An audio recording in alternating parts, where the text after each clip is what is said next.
Frank Boyle was 34 when the war stopped asking what he was good for and started asking what he could be thrown into.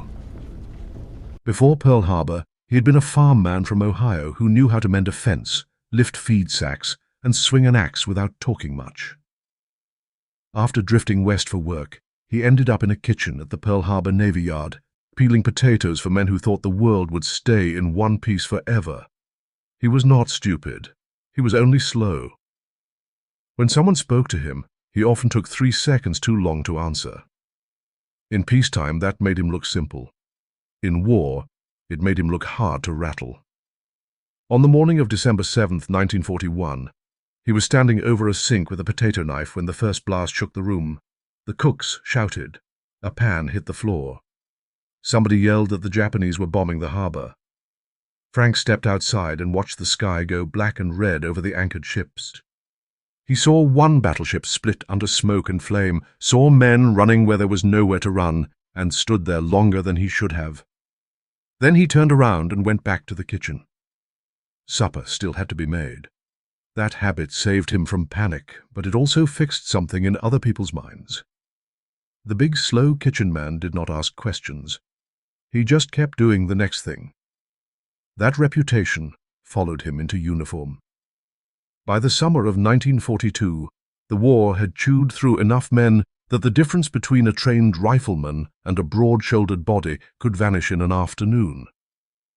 Frank came to Guadalcanal on a supply ship because that was where the ship went. He was supposed to stay near the beach and move crates. Instead, a clerk came down with malaria. A company needed another man to carry a rifle, and somebody looked at Frank and said he would do. He was big, he did not complain. If he died, nobody would have to replace a specialist.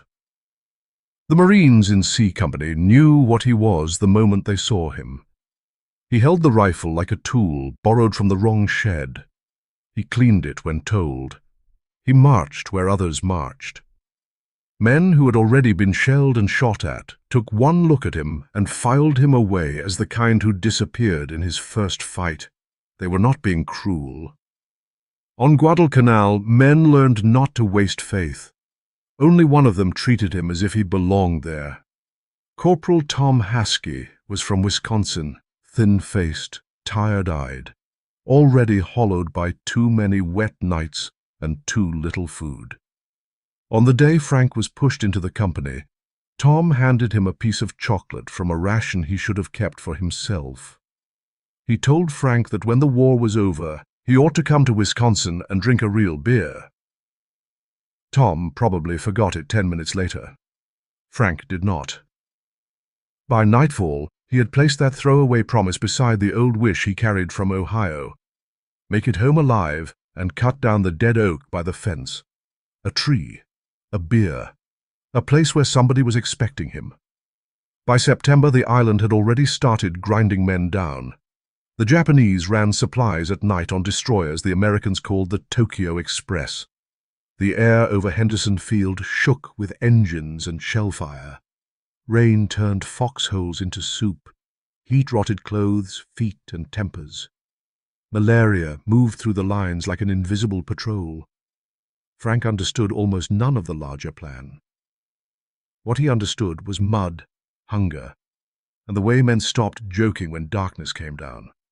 On the night of September 12th, C Company was stretched thin in jungle between the Lunga and the Matanikau, waiting for something everyone knew would come and nobody could locate. Frank had been shown where to lie, where to watch, and when not to move.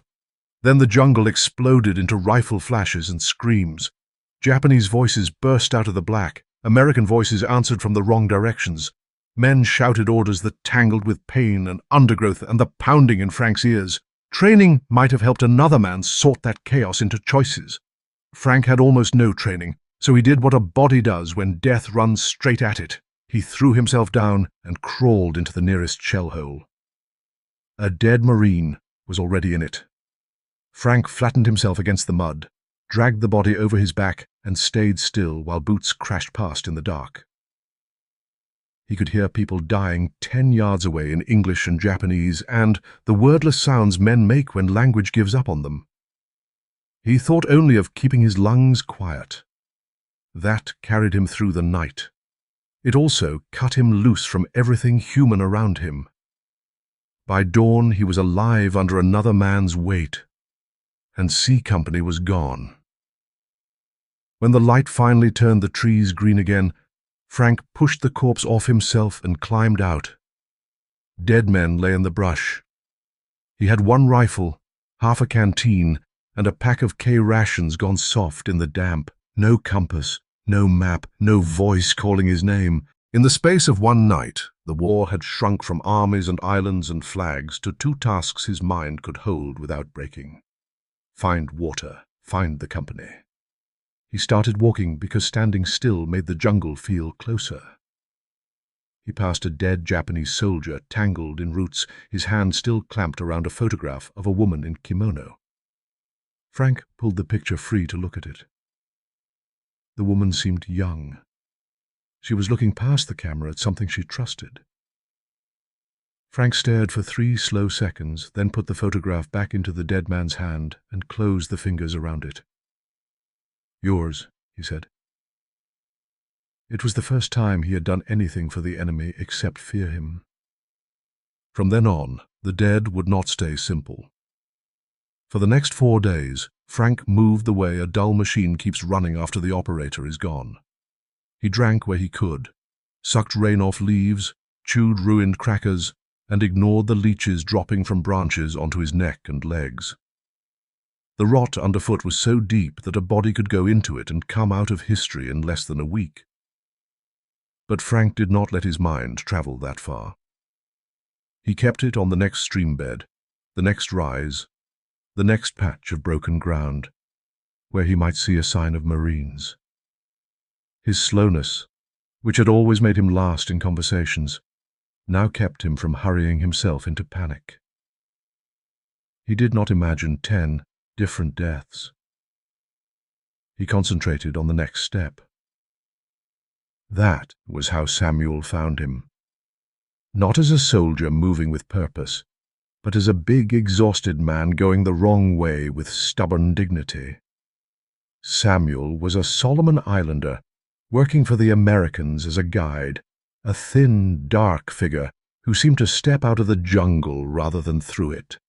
He looked Frank over once and told him the coast was east. If Frank wanted to live, he should go that way. Frank shook his head. He had to get back to his company. Samuel asked where the company was. Frank could not say. Samuel asked if Frank had a map. He did not. Samuel asked if he even knew what day it was. Frank took too long on that too. Then he said he still had to go back. Samuel stared at him as if deciding whether he was useless or made for stranger work than expected. At last he spat into the leaves and said a madman who would not leave his friends was worth following. Then he told Frank to follow close and stop stepping like a man arguing with the ground. Samuel changed the jungle from a wall into a text. He showed Frank where a vine had been cut too clean to be natural, where a cigarette butt meant Japanese troops had rested under a tree line, where a crushed fern and a wet boot print told how many men had passed and how recently. He taught him that streams were roads if you respected them and traps if you did not. Every mark on the land became a sentence, and for the first time since the night attack, Frank felt he was moving through something that had rules. One afternoon, a wounded Japanese straggler came out of the brush with a bayonet fixed and old blood crusted across his tunic. He had no gun. He had only the last hard piece of his will. He shouted and rushed them. Frank had his rifle in hand, but no room to aim. He swung the stock like a club. Wood met bone. The man fell and tried to rise. Frank hit him again, then once more. When it was over, he stayed crouched above the body, breathing through his mouth, staring at the face he had just broken open. Samuel told him to move. Frank said, very quietly, "Sorry." Then he grabbed the body by the webbing and dragged it into deeper brush. Samuel watched without speaking. Frank did not know whether he was hiding their path or hiding the dead man's face from himself. Frank stood up and kept walking. There was no time to decide what kind of man he had become. By the second week, Samuel no longer argued every hour about turning east to the coast. Frank's stubbornness had outlasted common sense so completely that it became its own kind of direction. They moved along dry stream beds and between ridges where the jungle thinned just enough to show signs of movement not made by nature. Cut vines, boot marks, discarded tins. More than once Samuel crouched over a trace and muttered that Japanese traffic here made no sense. Yet the signs kept drawing them deeper inland, toward ground the Americans would not have believed anyone could use for steady transport. Then the jungle opened by accident. They were following a dry channel choked with stones and roots when Samuel froze and raised one hand. Ahead, beyond a curtain of hanging vines, lay the mouth of a natural cave hidden in the side of rising rock. Men moved in and out of the shade with the careless rhythm of troops who believed the place was safe. Crates were stacked under netting. More boxes lay deeper in the dark. Even from a distance, Frank could make out ammunition cases and medical stores. A supply cave. Not just a dump, but a route. The Japanese were feeding something important through this hole in the jungle. Frank could not have explained objectives or regimental needs. But he had spent enough time around hungry, short-handed Marines to know what it meant when the enemy had food, medicine, and shells hidden where nobody expected them. He looked at Samuel and said they had to get it back to the company. Samuel stared at him in disbelief. What company? What road? What miracle did Frank think would carry them through miles of jungle and Japanese patrols with news like this? Frank answered with the only words his mind offered when it met a wall. "I'll find them." They waited until dusk to pull away. That gave them darkness. But it also gave the enemy more ears. Slipping around the outer edge of the position, Samuel brushed a line he had not seen, stretched low between saplings. A tin can rattled once. Voices rose behind them.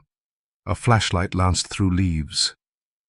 The cave had remained hidden for a reason, and the men guarding it understood exactly what discovery meant. Samuel shoved Frank ahead, and they ran. They had covered perhaps 300 yards when Samuel stumbled. Frank caught him under the arm and felt wet heat spreading through his hand. Samuel had been hit in the leg. He fumbled a grease pencil and a scrap of wrapping paper from his pouch, scratched a rough mark of the stream bed, the cave mouth, the bend in the ridge, and shoved it into Frank's chest pocket. Then he said the thing every dying man says because it is the only useful thing left to say. Go. Frank did not go. He hauled Samuel up across his shoulders and lurched downhill through the trees. That cost them speed at once. Samuel was not large, but on mud and roots a man is heavier than his size and louder than his prayers. Branches whipped Frank's face, his boots slid. Behind them came pursuit in sharp bursts, Japanese shouts, a shot, another shot, someone crashing through brush at a better pace than either of them could manage. Samuel struck Frank's back with his fist and told him to put him down. Frank kept moving. It was the same blunt refusal that had made him head back into the jungle in the first place. A man who had helped him was not something he knew how to discard while still breathing. That refusal bought Samuel the moment he needed. On the lip of a ravine, he twisted free, shoved Frank hard, and fell the other direction. Frank slid and rolled through loose soil and roots, clutching at anything that would hold. Above him came a shout, then the flat crack of a grenade. Dirt rained down. Something heavy hit a tree trunk and stopped moving. Frank landed at the bottom against rocks and black water and did not get up for a long time. When he finally understood he was alive, his left arm was bent wrong, fire ran from his elbow to his shoulder, and fever had already started working inside him like a second wound. Samuel's last act had cut him loose, but the map scrap was still in his pocket, soaked with sweat and rain. Frank pulled it out with his right hand and wrapped it in oilcloth from his ration pack.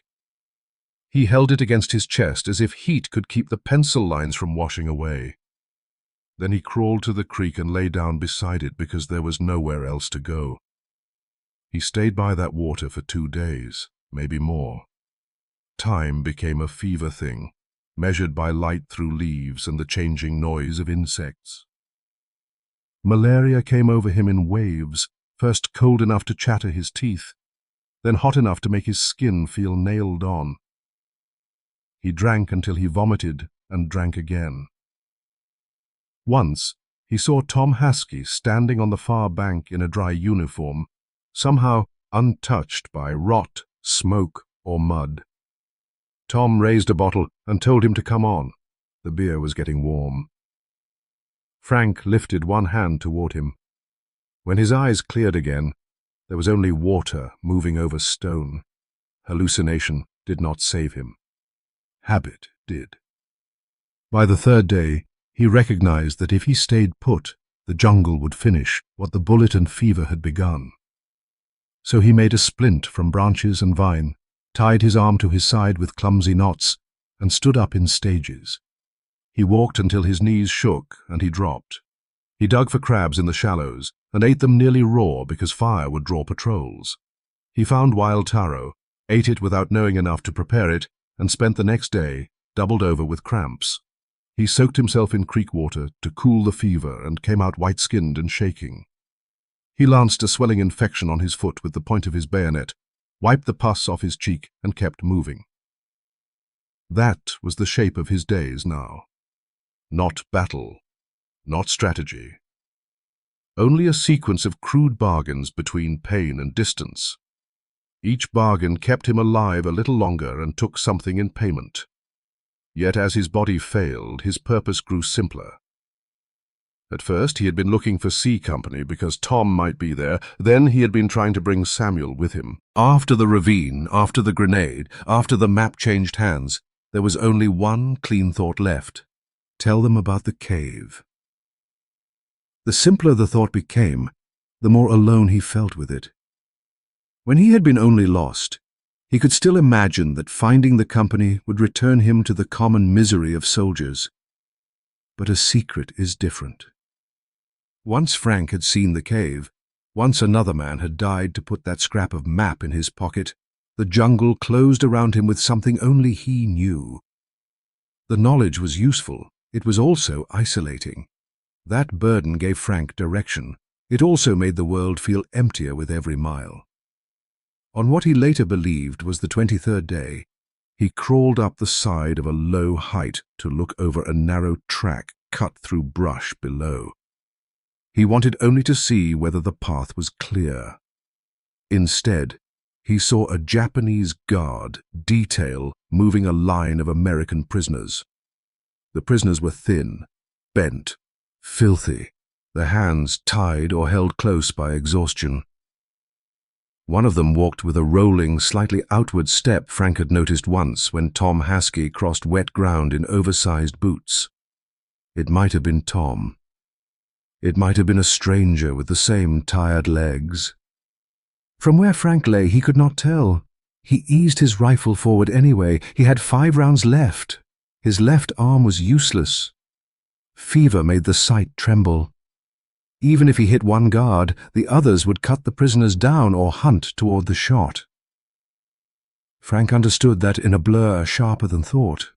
He also understood that if he fired and died there, the map died with him and Samuel died for nothing. So he stayed down. He watched the column pass. He let the man who might have been Tom disappear into green shadow without calling out or pulling the trigger. That was worse than killing the wounded soldier. Killing had happened inside motion and fear. This was stillness, choice. A full minute in which Frank remained alive by permitting someone else to go beyond his reach. That night he crawled under the roots of a fallen tree and bit on a stick so the sound of his crying would not carry. He cried because by then he knew what war could do to a man before it killed him. It could turn him into the witness of his own helplessness and then demand he keep walking. So he kept walking. The signs Samuel had taught him returned in forms Frank could still read even through fever. A cut branch here. A can crushed in an American way there. The farther he went, the more the traces of the enemy and the traces of his own side began to overlap. That overlap nearly killed him with hope. But Frank had been stripped down too far to rush. He moved one slow certainty at a time until the jungle finally gave him back a human voice that spoke English. The patrol that found him was working 5 miles above the Lunga. At first, the Marines thought he was a dead man propped against a riverbank by reeds. Then he moved one hand. He was so light by then they could lift him easier than a full pack. Yet when they pulled him over, he fought weakly until they understood he was trying to protect the oilcloth packet under his shirt. One of them started to take it. Frank caught the man's sleeve with his good hand and forced out the words before everything else left him again. Matanikau upstream. Cave. Ammunition. Then the patrol leader leaned close, heard enough to know this was not fever nonsense, and shouted for a stretcher. He woke in a field hospital 4 days later to canvas overhead and the smell of disinfectant failing to cover rot. Then he realized no leaves were dripping on him and nobody in the darkness was trying to kill him. A nurse came, checked his pulse, and told him not to move too much. Frank listened long enough to know he was not dying that hour. Then he asked for C Company. The nurse hesitated. That was how he learned the answer before she said it. She had to look up the roster because so many men had come through broken, dead, or missing that names moved around like loose parts.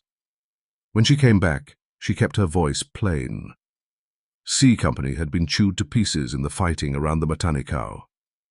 Fewer than 30 men were left fit for duty. Frank thought about that the way he thought about most things, slowly. Then he asked for Corporal Tom Haskey. The nurse checked again. Tom had been killed the night after Frank was separated from the company. Frank did not answer. He turned his head toward the tent wall and stared until the nurse left. The news did not strike him like a shell. It hollowed him more quietly than that. For weeks he had been walking toward a man already gone. He had seen a prisoner on a path. And maybe it was Tom, and maybe it was not. And now there was no way in the world to settle it. The officers arrived later, once the map scrap had been compared with patrol reports and the memory of men who knew the ground. They told him the hidden cave had been real. 2 weeks after he came in, Marines and naval gunfire had hit the position. The stores there were enough to support Japanese fighting around the river for weeks. One of them told Frank he had done something extraordinary. Another called him a hero. Frank listened because men outranked him. The words moved over him without finding purchase. He understood that the cave had been useful. He understood that Samuel had not died for nothing in the military sense. But usefulness was not the same as restoration. No one could give him back the man on the path below the ridge, whoever that had been. No one could make the dead oak in Ohio and the beer in Wisconsin mean what they had meant before the jungle. At last, an officer asked him what he wanted. It was the kind of question people ask when they expect gratitude or ambition, or a patriotic line they can repeat later. Frank thought for the usual 3 seconds. Then he asked, "Where's Wisconsin?" The officer looked at him, as if injury had made him simple.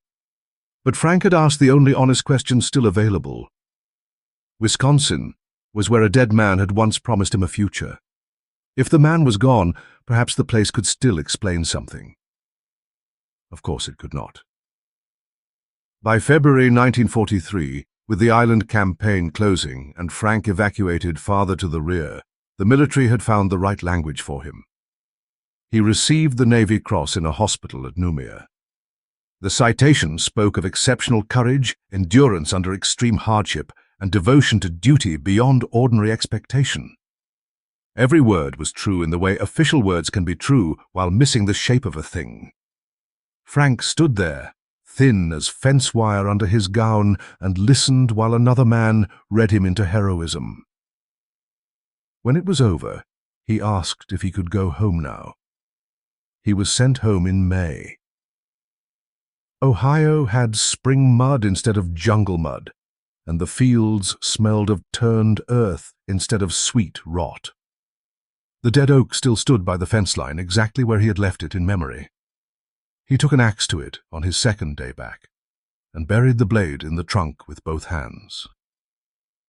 The strike jarred his arm, still not right from the break, and pain shot up into his shoulder. He welcomed that pain because it belonged to the tree in front of him, and not to a ravine on an island half the world away. Neighbors came by because that is what neighbors do after a war. One of them had heard Frank had done something important on Guadalcanal, something brave. Frank rested the axe head on the ground and searched for a piece of the truth small enough to hand another person without making a mess neither of them could clean up. He could not give them Samuel above a ravine. He could not give them the photograph in the dead Japanese hand. He could not give them the possible shape of Tom in a prisoner line. So he said the one thing that could sit harmlessly in a front yard conversation. "A lot of crabs over there." Then he lifted the axe again and struck the trunk. Wood only resisted until it cracked. Frank respected that. He never became eloquent later. Memory did not sort itself into a story fit for guests. The war stayed where his mind had first stored it. Not in clean sentences, but in a damp corner where faces, fever, creek water, flies, and the sound of Samuel's grenade lay piled together. From time to time, something from that pile would roll loose. The smell of stagnant water in July. The sight of a man limping across a barn lot. He would pause, think his slow 3 seconds, and go back to what was in front of him. If there was any lesson in him by then, it was not the kind officers liked in speeches. A man did not control as much as he imagined. If death had your name, no amount of planning would talk it out of the trees. If death did not have your name yet, it might miss you through mud, through another man's body in a shell hole, through a guide's grenade, through the simple refusal to lie down at the right time. Frank never believed that made survival noble. It made it heavy. So when people later tried to fit him into the neat shape of a decorated veteran, Frank remained what he had always been, a large, slow man doing the next thing, because the next thing was there. On Guadalcanal that had been finding water, then finding the company, then carrying a map. Back in Ohio, it was chopping through a dead tree, one stroke at a time.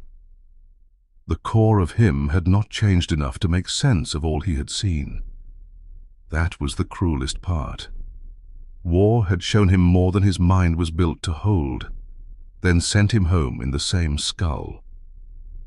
Years afterward, if he was pressed hard enough, he would say something close to the truth. He would say he learned one thing in the war. When it was your turn to die, there was no hiding from it. When it was not your turn, the jungle might spit you back out no matter how little you deserved the favor. After that, there was no point chewing on the mystery. Better to cut the tree in front of you while you still had the strength. That was how Frank Boyle carried Guadalcanal. Not as a speech, not as a legend, as labor, as silence, as a map folded so long in memory that the paper had become part of the hand that once held it. He had found the enemy's secret and brought it home. The military could call that a victory if it liked. Frank knew better. The moment he understood what he had found was the moment the island became lonelier than death. Before that, he had only been lost. After that, he was the only living place where a dead guide's knowledge still existed.